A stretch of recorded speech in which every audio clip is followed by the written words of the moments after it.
Thank you for joining us today for In Conversation with Kestin Cornwall and Michael Lee Poy. Hello, Miigwech, bonjour.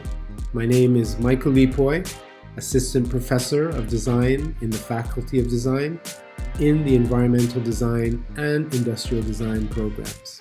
I'm Kestin Cornwall. I'm an Assistant Professor at OCAD University. I specialize in illustration and visual arts. I also work in graphic design and advertising.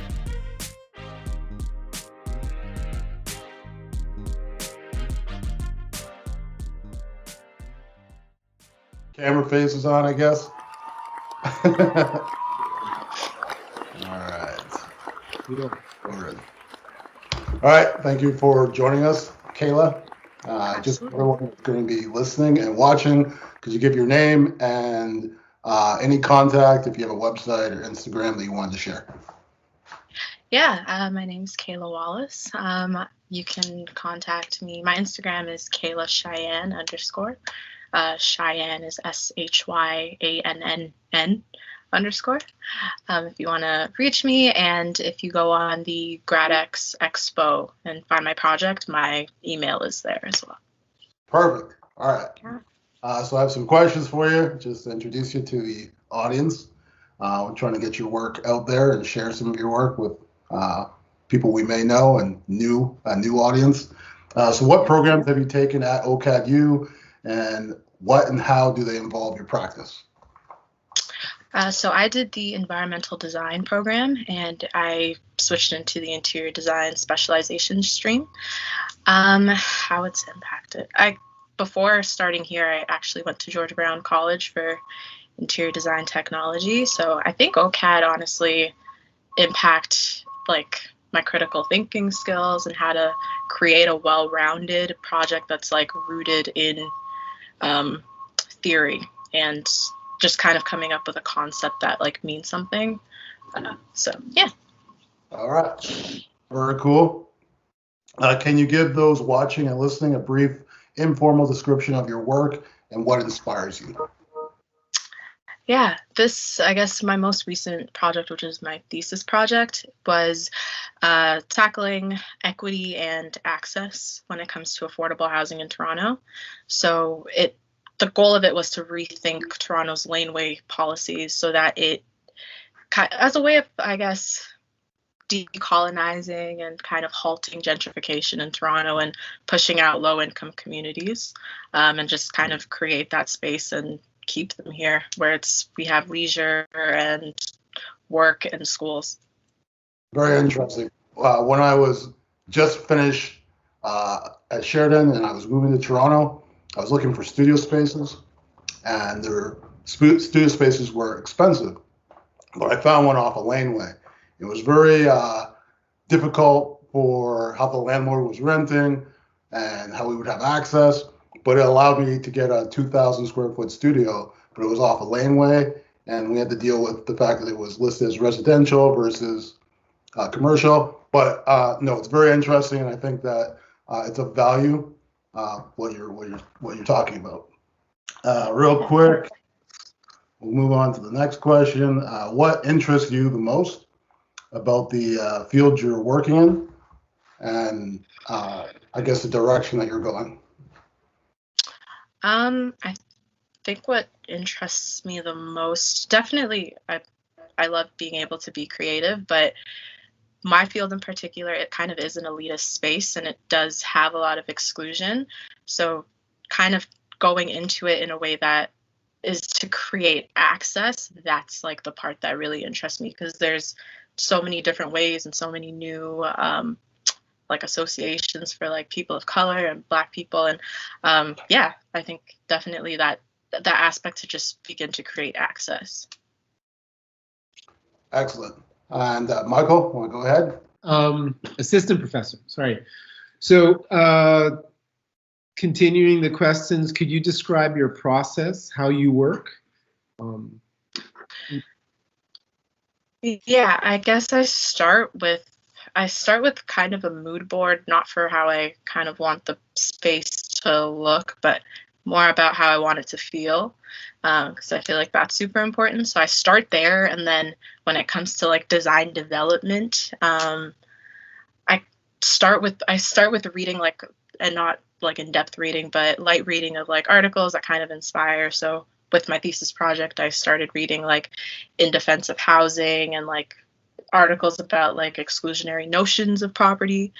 And from there, I start designing, and it's always like hand drawing, and I'm awful at hand drawing, but it's just to get the ideas out, like using like big sheets of like craft paper and just mood boarding and creating a mind map of like different ideas, and then like tying them together is usually how I'll start, but never really like on the computer. Yeah. Interesting. It sounds, I mean, the way you describe yourself in your work, it sounds more like you're more of a planner or urban designer slash what else is there? But not traditional interior design, right? These are really big issues, policy issues that I think most interior designers are not attracted to, right? It's more geared towards decoration, right? And that's really honorable of you to go, to work towards the policy, because we all know it. That's where we're lacking.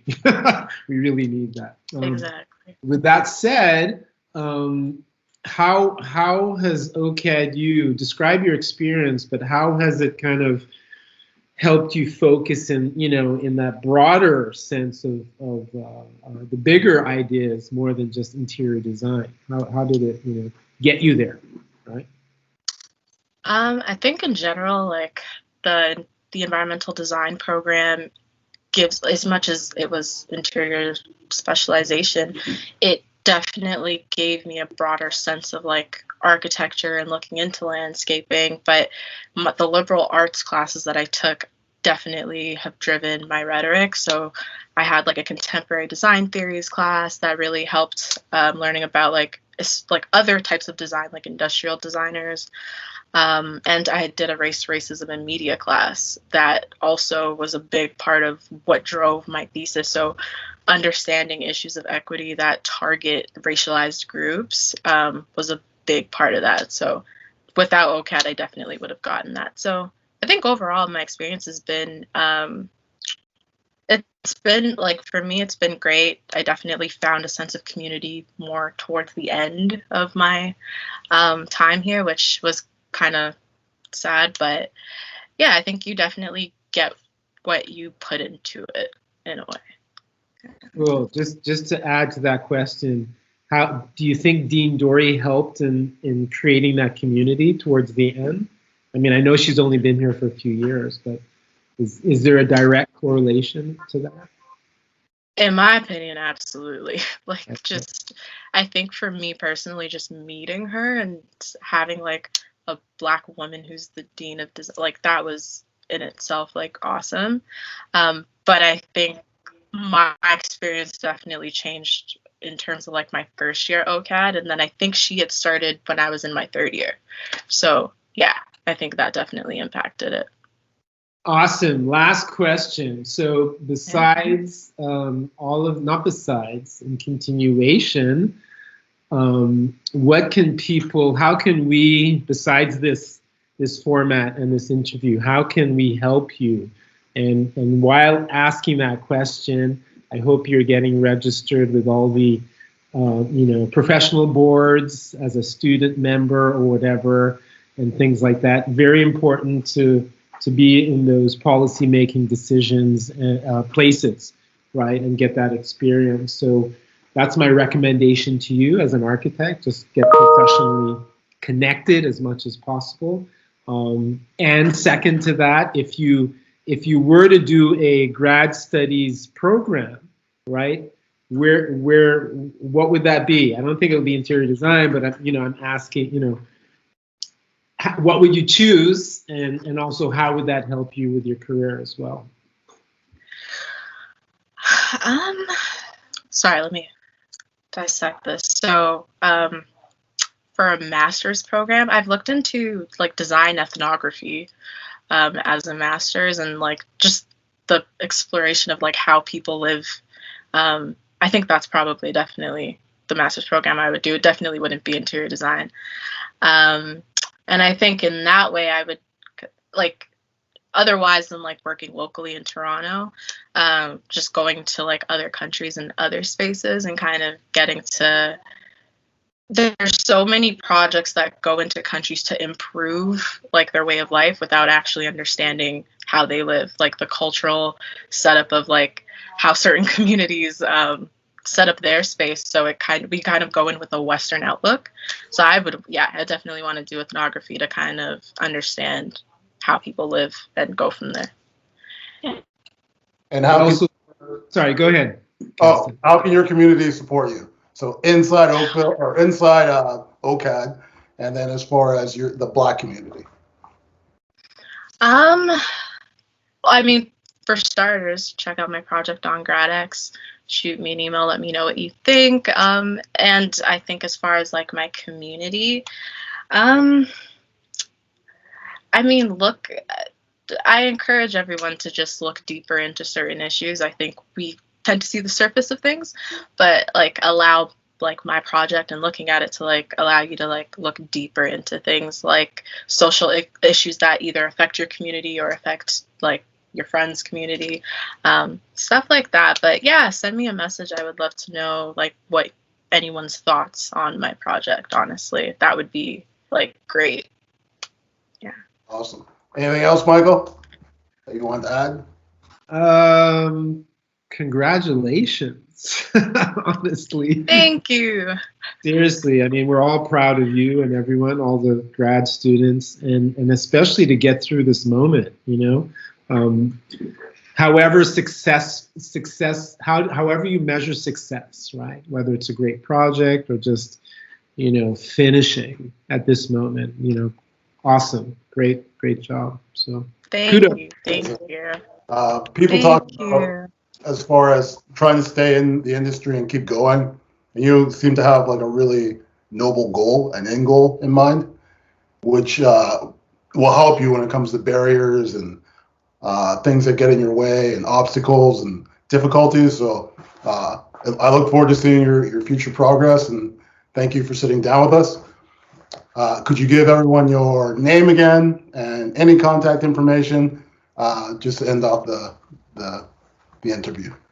Yeah, my name is Kayla Wallace. Again, you can find me on Instagram. It's Kayla Cheyenne. Cheyenne is spelled SHYANNN _.